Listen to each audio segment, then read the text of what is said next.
enfants, bienvenue pour cette nouvelle pause caté. Alors, aujourd'hui, je vais essayer de répondre à quelques-unes de vos questions. Eh bien, je vous assure qu'il y en a pas mal. Regardez, j'ai tout ça. Voilà. J'ai encore ça. Et ça. Mais bon, bien évidemment, on ne va pas pouvoir répondre à toutes les questions aujourd'hui. On le fera petit à petit aussi dans les prochaines pauses caté. Ce seront des réponses un peu brèves, rapides, mais on aura quand même le moyen de approfondir un peu ces sujets au cours des autres pauses caté, ou même un catéchèse. Et c'est parti. Alors, je vous invite quand même à prier avec moi. Au nom du Père et du Fils et du Saint-Esprit. Amen. Esprit Saint, descends sur nous. Viens nous illuminer. Viens nous guider.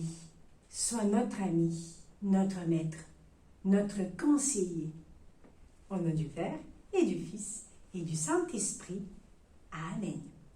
Alors, première question.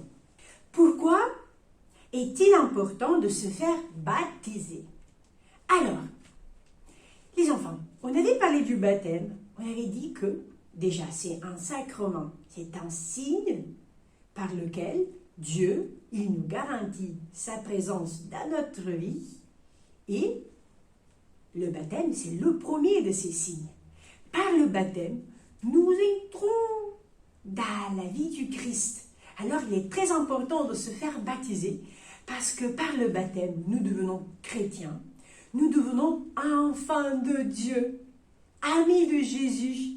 L'Esprit Saint descend sur nous et il nous donne la grâce, la force, la possibilité de vivre en amitié avec Dieu et avec toute la Trinité. Dieu le Père, le Fils et l'Esprit Saint. Alors, vous voyez, par la vie de Dieu à nous, nous pouvons grandir toujours plus dans son amour, dans son amitié, voilà, en communion avec les autres. Bien, on aurait beaucoup de choses à dire sur le baptême. On est renouvelé dans notre vie. Le baptême nous lave, nous purifie de tout péché. Nous renaissons en nouvelle créature. Eh bien, on pourrait parler du baptême encore, je crois, 1 heure, mais c'était juste une toute petite brève explication pour vous dire que il ne faut pas hésiter, il ne faut pas avoir peur.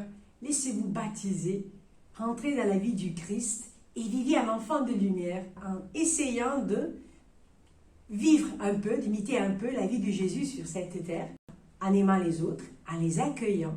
Essayez de, par la prière, d'entrer en communion avec Dieu.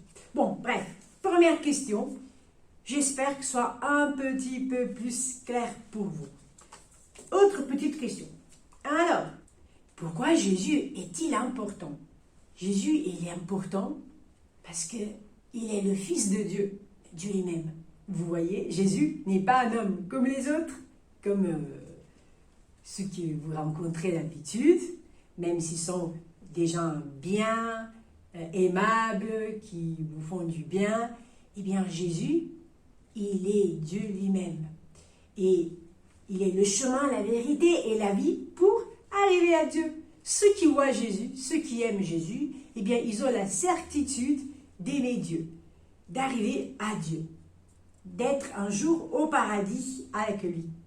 Eh bien, aimons Jésus, prenons-le en modèle, prenons-le en ami, demandons-lui de nous apprendre à aimer de plus en plus nos frères et Dieu lui-même.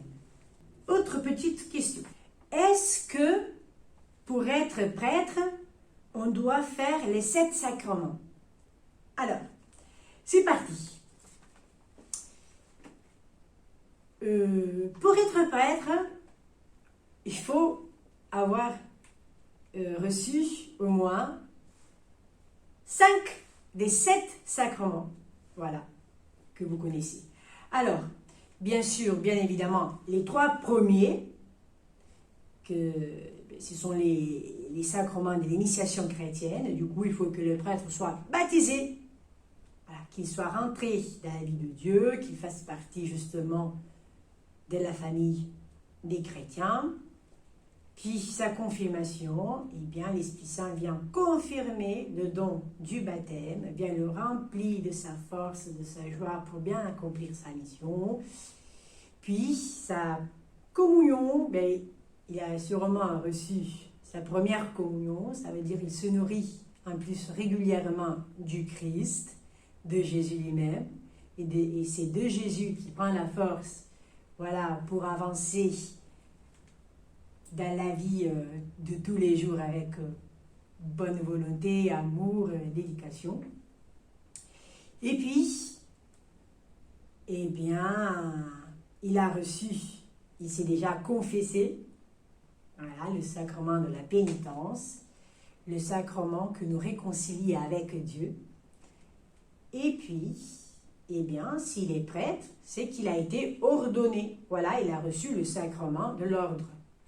C'est justement ce sacrement qui lui permet d'être au service de la communauté, de ses frères, en tant que ministre de Dieu, de représentant de Jésus sur cette terre. Alors, du coup, il manque quel sacrement effectivement? Eh bien, il manque l'onction des malades et le mariage. Alors, si le prêtre, il est prêtre, si un jeune homme a reçu le sacrement de l'ordre, eh bien, il ne pourra pas se marier. Voilà. Un sacrement, si vous voulez, exclut l'autre. Voilà. Du coup, si on s'est marié, on ne peut pas devenir prêtre, sauf si on est veuve. Et si on est prêtre, on ne peut pas se marier, au moins dans l'Église catholique. Voilà. Ce jeune homme, il a consacré toute sa vie à Dieu. Et bien, du coup, il n'aura pas une famille comme tout le monde.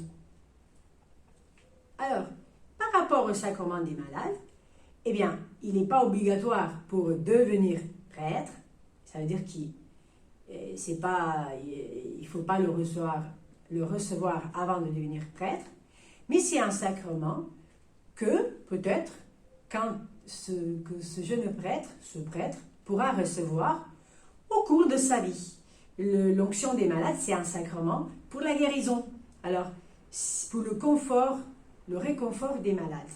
Alors, si ce prêtre, un jour, il sera malade, il passera pour un moment d'épreuve dans sa santé, il sera à l'hôpital, il y a une maladie difficile à supporter, à vivre, tout cela, eh bien, il peut demander à recevoir ce sacrement qui va, voilà, lui donner la force de tenir bon dans cette difficulté de santé. Ou soit, il y a des gens qui reçoivent ce sacrement mais plutôt vers la fin de leur vie, quand ils sont déjà très très âgés ou très malades, presque en point de mourir, et c'est aussi, bien sûr, malade. Voilà, et du coup, ça peut se faire que ce prêtre, il recevra au cours de sa vie ce sacrement de l'onction des malades. Mais ce n'est pas indispensable pour être redonné prêtre. Voilà, j'espère que ce soit plus ou moins clair pour vous.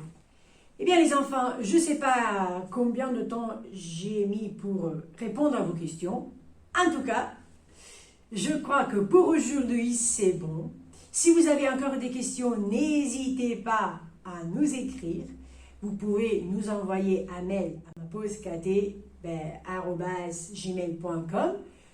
Sinon, vous pouvez nous écrire les petits et nombreux papiers et nous les donner au cours du caté. Ce sera pour nous une joie de vous répondre. Essayez de vivre en amitié avec tous les enfants que vous rencontrez sur votre chemin. Au nom du Père et du Fils et du Saint-Esprit. Amen. À la prochaine!